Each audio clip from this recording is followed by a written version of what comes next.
Selamat pagi pemirsa, selamat bergabung dalam program Berita Pagi, edisi 23 April 2020. Dalam beberapa menit ke depan, kami akan menyajikan berita-berita aktual. Bersama saya, Audita Kurnianingrum, inilah Berita Pagi selengkapnya.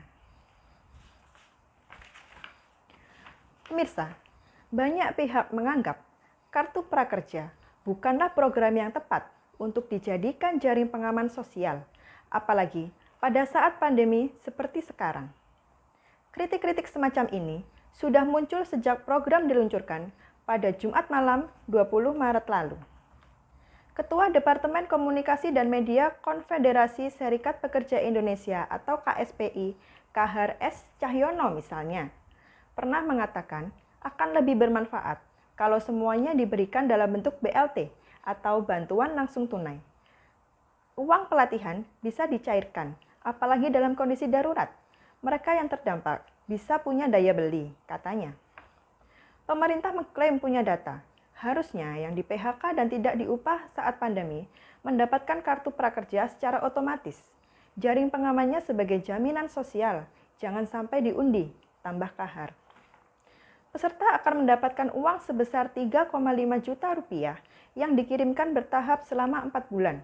Terdiri dari bantuan pelatihan sebesar 1 juta rupiah, insentif setelah pelatihan sebesar 600.000 per bulan selama 4 bulan, dan insentif survei kepekerjaan sebesar 50.000 rupiah per survei selama 3 kali. Di antara semua insentif itu, yang paling disorot masyarakat adalah uang untuk pelatihan. Pelatihan berbayar ini mudah dicari di YouTube secara gratis. Misalnya, materi soal cara dapat uang, cara sukses wawancara, belajar desain grafis, bisnis kuliner rumahan, dan lain-lain. YouTuber Ridwan Hanif bahkan merekomendasikan sejumlah channel YouTube dengan materi pelatihan serupa untuk peserta yang tidak lolos mendapatkan kartu prakerja. Di Change.org, laman yang didedikasikan sebagai tuan rumah dari kampanye-kampanye sosial, ada yang membuat petisi dan tuntutan agar uang pelatihan itu dialihkan menjadi bantuan sosial. Hingga berita ini ditulis, Selasa 21 April 2020, sudah ada 3.300 orang yang tanda tangan. Sementara kebijakan publik dari Universitas Indonesia atau UI, Daphne Holidin mengatakan, program ini hanya tepat pada saat normal. Saat ini, ketika wabah menghantui setiap orang, tantangan survival bukan lagi mencari kerja, tapi memenuhi kebutuhan subsisten. Seperti yang dikatakan Kepala Staf Presiden Muldoko, tidak ada jaminan setelah mengikuti semua pelatihan kartu prakerja, pasti dapat pekerjaan. Pendapat serupa disampaikan anggota Ombudsman RI, Alamsyah Saragih. Sekarang, dananya lebur ke skema bansos saja, dan lakukan penyederhanaan skema bansos agar sesuai tujuan utamanya, yaitu orang tidak keluar rumah di wilayah PSBB dan di luar PSBB bisa atasi kehilangan pendapatan akibat krisis, kata Alamsyah kepada reporter Tirto, Selasa 20 April 2020. Aspek administrasi dalam proses penunjukan mitra pun menuai sorotan. Peneliti Indonesia Corruption Watch atau ICW, Wana Alamsyah, menerangkan payung hukum untuk program ini ialah Peraturan Presiden Nomor 36 Tahun 2020 tentang pengembangan kompetensi kerja melalui program Kartu Prakerja dan Peraturan Menteri Koordinator Perekonomian Nomor 3 Tahun 2020 sebagai aturan pelaksana. Permasalahannya, kata Wana, dua peraturan itu sama sekali tidak menjelaskan mengenai mekanisme penunjukan mitra. Akibatnya, kriteria yang menjadi tolok ukur sebuah aplikasi layak menjadi mitra atau tidak menjadi misterius. Jadi, tidak ada istilah bersaing secara sehat dan secara adil.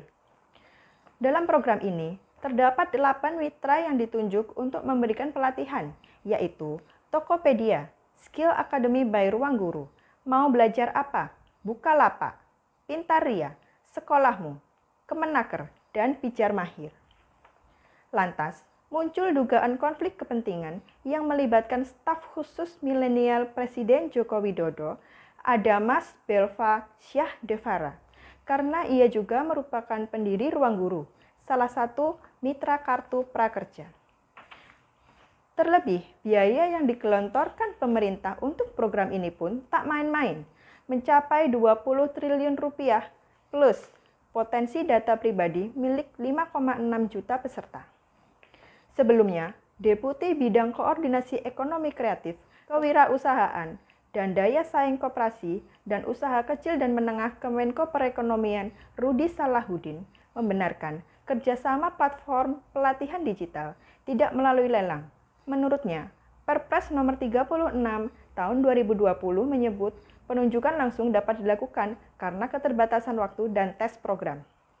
Namun, menurut Wana, merujuk pasal 38 ayat 5 Peraturan Presiden nomor 16 tahun 2018 tentang pengadaan barang dan jasa, penunjukan langsung hanya bisa dilakukan dalam keadaan tertentu, yaitu ketika pemerintah telah menggelar tender ulang untuk proyek tersebut tapi masih gagal, atau barang dan proyek tersebut hanya bisa disediakan satu pelaku usaha.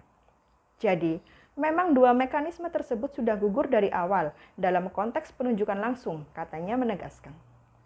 Namun, program Kartu Prakerja jalan terus. Setidaknya sampai sekarang, kuota per pekan bahkan dinaikkan dari 164.000 menjadi 200.000. Rencananya, program ini akan dibuka setiap pekan hingga pekan ke-4 November 2020. Setiap pekan pula akan diumumkan siapa yang akan lolos dan siapa yang tidak akan lolos dalam memiliki kartu prakerja. Sekian berita pagi kali ini. Mewakili kru yang bertugas, saya, Audita Kurnianingrum, pamit undur diri. Selamat beraktivitas dan sampai jumpa.